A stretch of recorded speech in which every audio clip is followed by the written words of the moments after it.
In the rolling hills of Mvezo, a small village in rural South Africa, a story began. A story of a boy named Rolihlahla, a name that prophetically means troublemaker. We know him as Nelson Mandela.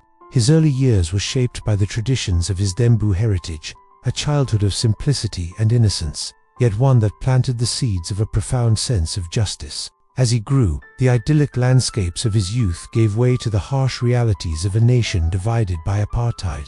The systemic injustice he witnessed ignited a fire within him, transforming a young man into a reluctant but determined activist. Moving to Johannesburg, Mandela's awareness sharpened. He pursued law, not just as a profession, but as a weapon against the oppressive laws that governed his country. Alongside comrades like Oliver Tambo, he joined the African National Congress, the ANC, and his voice began to rise.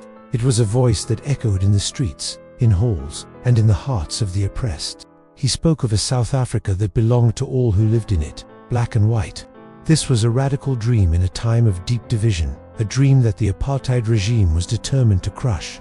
His activism intensified, moving from peaceful protests to more direct action as the state's violence escalated. The Sharperville massacre was a turning point, a brutal confirmation that the path of non-violence was being met with lethal force. For Mandela and the ANC, this meant a strategic shift. He went underground, becoming the Black Pimpernel, a phantom figure evading capture while organizing resistance. But the net was closing. In 1962, his time on the run came to an end. He was arrested, and the infamous Rivonia trial began. In the courtroom, facing a potential death sentence, Mandela did not plead for his life.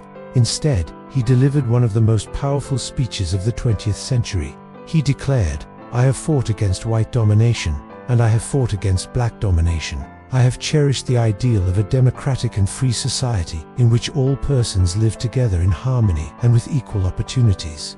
It is an ideal which I hope to live for and to achieve. But if needs be, it is an ideal for which I am prepared to die." He was sentenced to life in prison. The world outside saw a locked door on Robben Island. Inside, prisoner 466/64 began a new chapter of his struggle. For 27 long years, through grueling labor in the lime quarry and the stark isolation of a tiny cell, his spirit remained unbroken.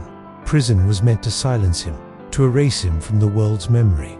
Instead, it transformed him into a global symbol of resistance. Behind the bars, he educated himself and his fellow prisoners, turning a place of punishment into a university of revolution. His resolve only hardened, his vision for a new South Africa only grew clearer. While Mandela was imprisoned, the movement to free him and dismantle apartheid swelled into a global chorus. Free Nelson Mandela became a rallying cry that echoed from London to New York.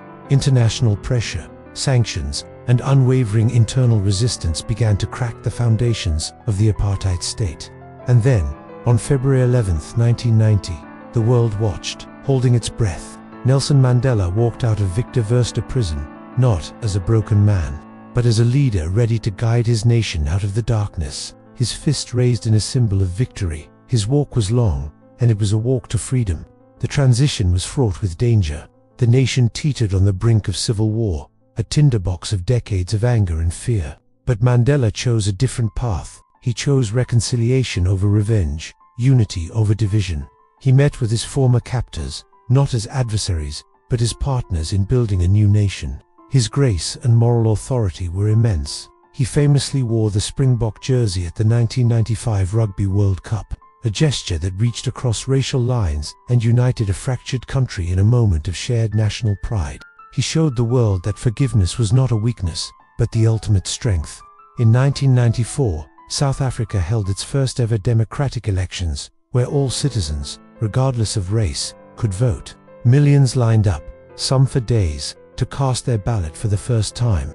The images were a testament to the power of hope and the triumph of the human spirit. Nelson Mandela was inaugurated as the first democratically elected president of South Africa. His presidency was a masterclass in nation building. He established the Truth and Reconciliation Commission, a groundbreaking approach to healing the wounds of the past, not by burying them, but by bringing them into the light. Even after stepping down from the presidency after one term, Mandela's work was far from over. He became a global elder statesman, a moral compass for the world. He championed causes from peace and human rights to the fight against HIV/AIDS, lending his voice and his immense prestige to the most vulnerable. He was Madiba, the father of his nation, a figure of unparalleled wisdom and humility, who reminded us that it always seems impossible until it's done. When he passed away in 2013, the world mourned. But Nelson Mandela's story does not end with his death. His legacy is not just in the monuments or the history books. It lives in the spirit of every person who stands up to injustice. It lives in the difficult, ongoing work of reconciliation. It lives in the belief that one person's courage, one person's unwavering commitment to an ideal, can truly change the world. His long walk to freedom continues, inspiring us all to build a more just, peaceful, and equal world. Thank you for watching. If this story moved you, please like, share, and subscribe for more content that explores the figures who shaped our history.